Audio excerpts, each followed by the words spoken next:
छोटे से घर में दादी माँ अपने झूले पर बैठी थीं और उनके आसपास उनके पोते पोतियां थे। बच्चों की आंखें उत्सुकता से भरी थीं, क्योंकि दादी माँ एक नई कहानी शुरू करने वाली थी, एक दूर देश के जादुई इलाके की कहानी। ये कहानी एक सुंदर जादुई जंगल की है, दादी माँ ने बताना शुरू किया।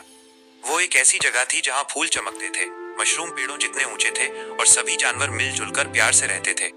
एक सीधा साधा हिरण और एक चंचल खरगोश पक्के दोस्त थे, जो हमेशा जंगल में घूमते रहते थे। लेकिन एक दिन जंगल में एक शरारती बंदर आ गया। उसे शैतानी करना और दूसरों को परेशान करना बहुत पसंद था। वो पेड़ों से झूलता रहता और दूसरे जानवरों के फल और मेवे छीन लेता था, जिससे उनके पास खाने के लिए कुछ नहीं बचता। हिरण और खरगोश बहुत दुखी हो गए।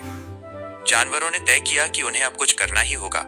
वे समझदार बूढ़े उल्लू से मिलने गए, जो एक विशाल ओक के पेड़ की खोह में रहता था। उन्होंने कहा, हे समझदार उल्लू, वो बंदर हमारा सारा खाना चुरा लेता है, हम क्या करें? उल्लू ने अपनी बड़ी बड़ी आंखें झपकाते हुए उनकी बात ध्यान से सुनी। समझदार उल्लू ने उनसे कहा, बंदर तेज और चालाक तो है, लेकिन वो अकेला है। तुम सबको मिलकर काम करना होगा। एकता में ही बल होता है। इसलिए हिरण और खरगोश ने अपने दोस्तों, एक नीली चिड़िया और एक होशियार गिलहरी को इकट्ठा किया और सबने मिलकर एक योजना बनाई। उन्होंने एक जाल बिछाने का फैसला किया। उन्होंने लंबी और मजबूत बेलें इकट्ठी की और उनसे एक बड़ा सा जाल बुना। उन्होंने जाल के बीचों बीच बंदर के पसंदीदा फलों के लिए सेब और अंगूर का ढेर लगा दिया और पास ही छिपकर इंतजार करने लगे। और जैसा सोचा था वैसा ही हुआ।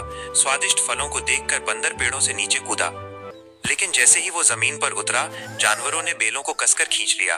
बंदर जाल में फंस गया, उसके छोटे छोटे हाथ उलझ गए। बंदर डर गया और उसने अपनी शरारतों के लिए माफी मांगी। उसने वादा किया कि वो फिर कभी चोरी नहीं करेगा।